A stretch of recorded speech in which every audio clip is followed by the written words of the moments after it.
आज हम लोग पॉलिनॉमियल्स के बारे में पढ़ेंगे। इसमें कुछ टर्म्स होते हैं, उसके बारे में पहले हमें जानकारी लेना चाहिए। बीजगणितीय पद, अलजेब्रिक टर्म्स। बीजगणितीय संकेतों अर्थात चर और संख्याओं के गुणनफल को बीजगणितीय पद या केवल पद कहते हैं। अर्थात जिसमें चर होता है और संख्या होता है, उनके जो गुणनफल होते हैं उसको हम बीजगणितीय पद कहते हैं। एग्जाम्पल्स के रूप में देखिए 2x 3a² 4x² और 3 7x², कुछ भी ले सकते हैं। इसमें संख्या 2 3 4 5 x a² 4x² ये सब चर है। चर कहने का मतलब वेरिएबल जिसका मान बदलते रहता है। x का मान 1 भी हो सकता है, 2 3 4 उस मतलब इसका मान चेंज होते रहता है। अब हम गुणांक कोफिशिएंट्स के बारे में जानते हैं।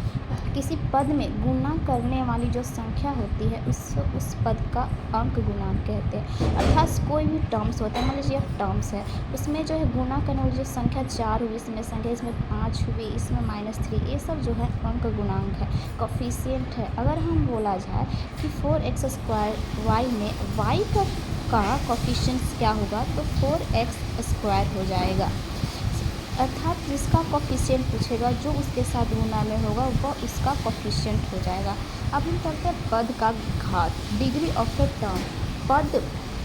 पद के सभी चर के घातांकों का योगफल उस पद का घात कहलाता है। कोई भी टर्म्स होता है, जैसे कि यह टर्म्स हुआ, इस टर्म्स में जो चर होता है x² है, y 2 चर है, इसके घातांक मतलब जो पावर 2, इन दोनों का जो योगफल होता है उस पद का घात कहलाता है। जैसे इसमें देखिए 5 x² y में इसका घात इस घातांक का घातांक कितना 2 है प्लस 1 है = 3 हो जाएगा। 3x² y z में x का घात 1 है, y का घातांक 1 है, z का घातांक 2 है, यानी कि 4 हो जाएगा। यानी कि इस पद का घात कितना हो जाएगा, 4 हो जाएगा। अब हम सजातीय पद और विजातीय पद की बात कर रहे हैं। वैसे पद जो एक समान चर धारण करते हैं अर्थात सजातीय कहलाते हैं। एग्जाम्पल्स के तौर में 5x² 7x² y 3 7, इसमें देखिए एकदम x² y x² y ये दोनों में सेम टर्म्स है, सेम धारण किया हुआ है, यानी कि इसको सजातीय पद कहते हैं। यदि इसी के जगह पर एग्जाम्पल फिर हम x² y और yz ये दोनों अलग अलग यानी कि विजातीय पद होते हैं। वैसे पद जो असमान पद धारण करते हैं वह विजातीय पद कहलाते हैं। अब हम बीजगणितीय व्यंजन के बारे में जानते हैं। अलजेब्रिक एक्सप्रेशंस क्या होता है। बीजगणितीय व्यंजक एक या अधिक बीजीय पदों से बना होता है।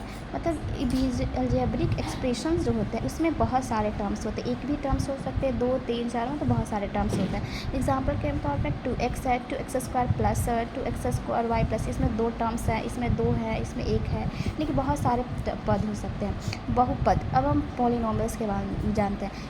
a0 plus a1 x² a2 x² a3 x⁴ an x के रूप में कोई भी बीजीय व्यंजक, कोई भी जो अलजेब्रिक एक्सप्रेशन होता है उसको बहुपद कहते हैं। यहाँ पे जो a1 है, a2 है, a3 है, a जो होता है यह वास्तविक रियल नंबर होता है और an नॉट इक्वल a0 नहीं होना चाहिए। अगर ये an नॉट इक्वल टू 0 या 0 नहीं हुआ, an एक और ऋणात्मक पूर्णांक है। अर्थात कहने का मतलब जो an के पावर या 1 2 3 ये जो 2 3 4 5 कभी भी निगेटिव नहीं होगा, तो हमेशा पॉजिटिव होना चाहिए, रियल नंबर होना चाहिए।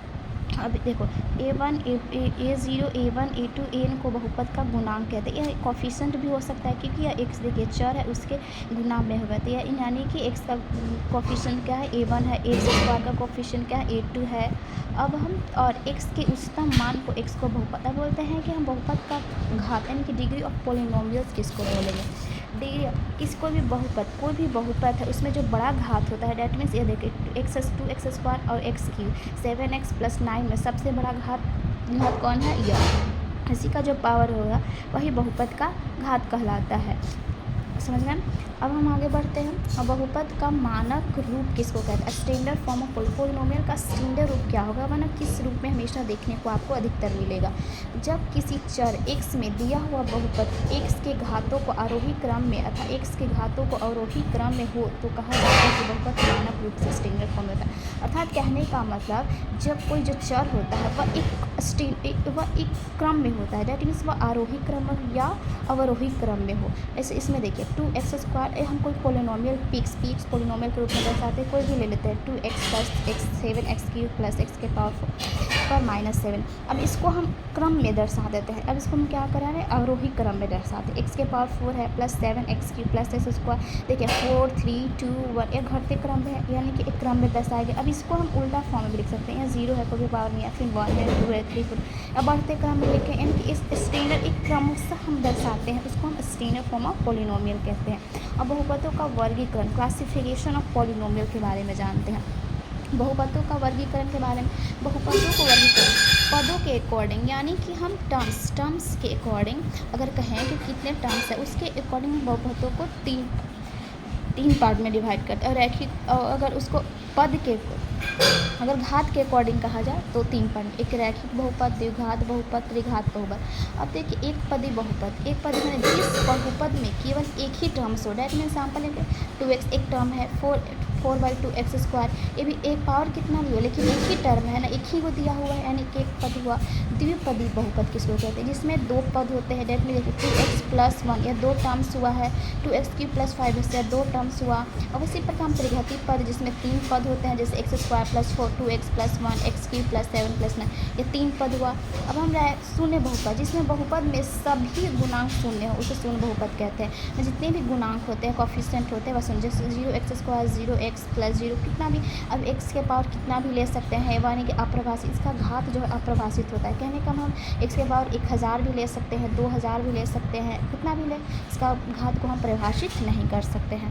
अब हम अकॉर्डिंग टू हम घात के अकॉर्डिंग हम चलते हैं। घात के अकॉर्डिंग हम चलेंगे तो रैखिक बहुपद, यदि बहुपद में जो प्रयुक्त चर का अधिकतम घात 1 हो तो उस बहुपद को रैखिक बहुपद कहते हैं। यानी कि एक घात वाले जो बहुपद रैखिक, एक घात वाले बहुपद जो होते हैं उनको रैखिक बहुपद कहने का। देखो 2x + 1, इसके पावर कितना है 1 है, डेट मीन्स ये रैखिक बहुपद है। 2x + 5/2, इसमें भी पावर 1 है, इसमें भी पावर 1 है, इसको रैखिक बहुपद कहते हैं। इसका व्यापक स्टोनर रूप में किस फॉर्म में अधिकतर आपको देखने को मिलेगा, ax + b, a ≠ 0। अगर मान लीजिए हम a को 0 कर देंगे तो सिर्फ क्या बचेगा, कांस्टेंट टर्म बचेगा, तो इसका तो x का रहेगा नहीं, तो एक पावर तो रहेगा नहीं, इसलिए a कभी भी 0 नहीं हो सकता है।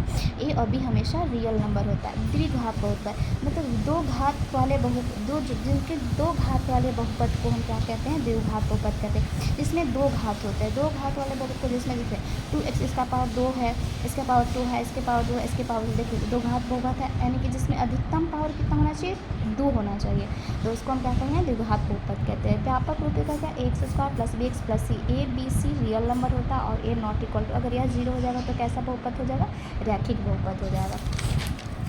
अब हम क्यूबिक पॉलिनोमियल्स के बारे में पढ़ते हैं। क्यूबिक पॉलिनोमियल त्रिघाती बहुपद जिसमें अधिकतम घात कितना होना चाहिए, 3 होना चाहिए। यदि बहुपद में प्रयुक्त चर का अधिकतम घात 3 है तो उस बहुपद को क्या कहते हैं, त्रिघाती बहुपद कहते हैं। 3 घात वाले बहुपद को त्रिघात बहुपद कहते हैं। एग्जाम्पल कहते हैं x³ + 7x + 5, जिसमें देखो अधिकतम घात कितना है, 3 है, तो त्रिघाती हुआ। 7x³ + 3x² + 6, इसका अधिकतम घात कितना है, 3 है, तो व्यापक रूप इसका क्या होगा, x³ + bx² + c + d, यानी कि a b c d क्या हो सकता है, यह सब होगा रियल नंबर का, तथा a ≠ 0, कभी भी 0 नहीं, अगर ये 0 हो गया तो क्या होगा, यह द्विघाती बहुपद बन जाएगा। बहुपद का मान, कि वैल्यू पॉलिनोमियल्स के क्या वैल्यू होता है, बहुपद का मान क्या किसको कहते हैं, जब बहुपद में चरों का विशेष मान रखा जाता है तो बहुपद का मान कहलाता है। मान लीजिए कोई पॉलिनोमियल लिखते हैं x² + 4x + 7 के रूप में, हम x के जगह पे 2 रखते हैं, तो यहाँ 2 रखते हैं, 2 x के जगह, सभी जगह x के जगह पे 2 रखें, 4 फिर 4 दूनी 8, यानी कि इसका जोड़ कर 19, यानी कि x के जगह पे जो हम विशेष मान रखते हैं वही उसका बहुपद का मान कहलाता है।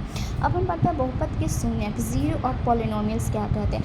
जीरोस ऑफ पॉलिनोमियल बहुपद के चर का वह विशेष मान, जो बहुपद में जो चर होते हैं, जो वेरिएबल्स होते हैं, उसका वह विशेष मान जो बहुपद के मान को शून्य के बराबर कर दे, वह बहुपद का क्या कहलाता है, शून्य कहलाता है।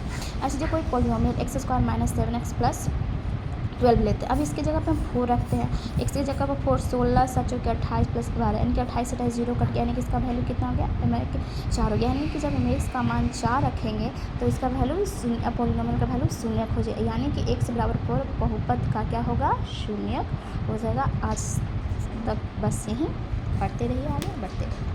Thank you.